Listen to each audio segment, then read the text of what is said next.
চক 31 জুলাই তাৰিখে এই হাতিখুলি চাহ বাগিচাৰ চাহ শ্ৰমিকে যি ভূমিৰ অধিকাৰ বিচাৰি যি প্ৰতিবাদ কৰিবলৈ যাওঁতে অসম পুলিচে বৰ্বতাৰে যি লাঠিচালনা কৰিলে এই ঘটনাৰ প্ৰতিবাদত আজি ডিব্ৰুগড়ত মানকটা চাহ বাগিচাত আমি মুখ্যমন্ত্ৰীৰ প্ৰতিকৃতি দাহ কৰিছোঁ আৰু আমি মুখ্যমন্ত্ৰীক ক'ব বিচাৰোঁ যে চাহ শ্ৰমিকৰ আৰু চাহ বাগিচাৰ ভূমিৰ ওপৰত মুখ্যমন্ত্ৰীয়ে ৰঙা চকু দিয়া বন্ধ কৰক, অন্যথা কিন্তু চাহ শ্ৰমিক ৰাইজৰ সহযোগত সমগ্ৰ অসম ৰক্তাক্ত কৰি তোলা হ'ব। যিদিনা চাহ শ্ৰমিকে ভূমি অধিকাৰ বিচাৰি অসম কোপাব সেইদিনা কিন্তু মুখ্যমন্ত্ৰী ৰেহাই নাপাব। গতিকে এই আন্দোলনৰ পৰা আমি ডক্টৰ হিমন্ত বিশ্ব শৰ্মা মুখ্যমন্ত্ৰীক আমি সকিয়নি প্ৰদান কৰিছোঁ। আমি চুপচাপ আছোঁ বুলি আপুনি নভাবিব। কোটি কোটি চাহ শ্ৰমিক যেতিয়া অসম কঁপাই দিব আপোনাৰ চকী কিন্তু লৰচৰ হৈ যাব। গতিকে চাহ বাগিচাৰ মালিকৰ লগত মিতিৰালি কৰি যি ৫ তাৰিখা হোটেল নিৰ্মাণ কৰাৰ ব্যৱস্থা কৰিছে ইটাখুলি চাহ বাগিচাত, এই ব্যৱস্থা বন্ধ কৰক। চাহ বাগিচা উচ্ছেদ সম্পূৰ্ণৰূপে বন্ধ হ'ব লাগিব আৰু যিবিলাক চাহ শ্ৰমিকে ভোগ দখল কৰা কৃষি ভূমি উচ্ছেদ কৰি তেওঁলোকৰ অধিকাৰ কাঢ়ি ল'ব বিচাৰিছে এই অধিকাৰ তেওঁলোকক প্ৰদান কৰিব লাগিব। আৰু আমি দেখিছোঁ যে ডিব্ৰুগড় জিলাটো ডিব্ৰুগড় চহৰৰ আশে পাশে যিবিলাক বাগিচা আছে এই বাগিচাসমূহৰ মালিক আৰু বিজেপি চৰকাৰে মুখ্যমন্ত্ৰীয়ে পৃষ্ঠপোষকতাত কিন্তু বাগিচাৰ মাটি খণ্ড খণ্ডকৈ বিক্ৰী হৈ আছে।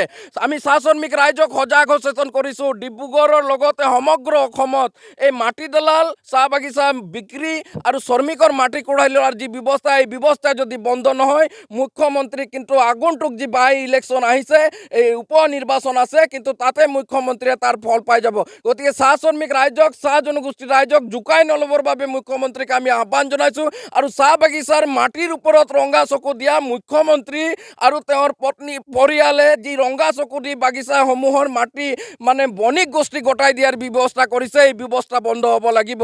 আৰু দ্বিতীয়তে আমি শ্ৰম মন্ত্ৰীক সকিয়নি প্ৰদান কৰিছোঁ যে শ্ৰম মন্ত্ৰী সঞ্জয় কিষাণ আজি কেৱল মাত্ৰ গোলাম নিচিনা আজি অসম চৰকাৰৰ এটা গোলাম মন্ত্ৰী হৈ আছে। তেখেতৰ আজি সাহস ক'ব পৰা নাই, এতিয়ালৈকে এটা প্ৰতিক্ৰিয়া নাই। চাহ শ্ৰমিকৰ ওপৰত হাতিখুলি চাহ বাগিচাৰ যি অন্যায় হয় যি লাঠিচাৰ্জ হ'ল তাৰ ওপৰত কিন্তু শ্ৰম মন্ত্ৰীৰ এটা প্ৰতিক্ৰিয়া নাই। আমি দেখিছোঁ ডিব্ৰুগড়ত বিভিন্ন বাগিচাৰ মালিকৰ লগত আহি এই বাগিচাবিলাক শ্ৰম মন্ত্ৰীয়েও বিক্ৰী কৰাই আছে।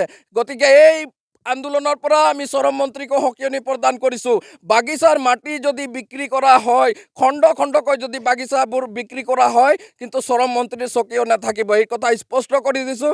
আগন্তুক দিনত চাহ শ্ৰমিক ৰাইজৰ এই ভূমি অধিকাৰ আমি জোৰদাৰ কৰি তুলিম, সমগ্ৰ অসম কঁপাই তোলাকৈ আন্দোলন হ'ব।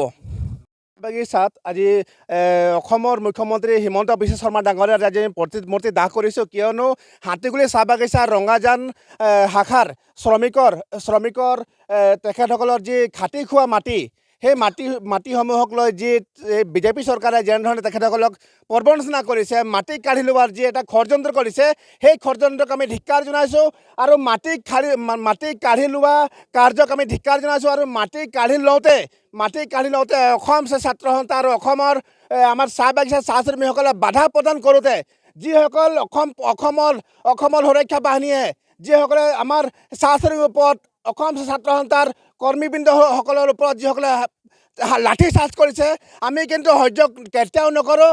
সেইকাৰণে অসমৰ মাননীয় মুখ্যমন্ত্ৰী ডাঙৰীয়াক অতি শীঘ্ৰে হাতীগুলি চাহ বাগিচা শ্ৰমিকসকলক আমি ন্যায় প্ৰদান কৰিবৰ কাৰণে দাবী জনাইছোঁ। অন্যথা কিন্তু অসমৰ বিভিন্ন চাহ বাগিচাৰ সমূহ জগাতেই আমি কঁপাই তুলিবলৈ আমি বাধ্য হ'ম।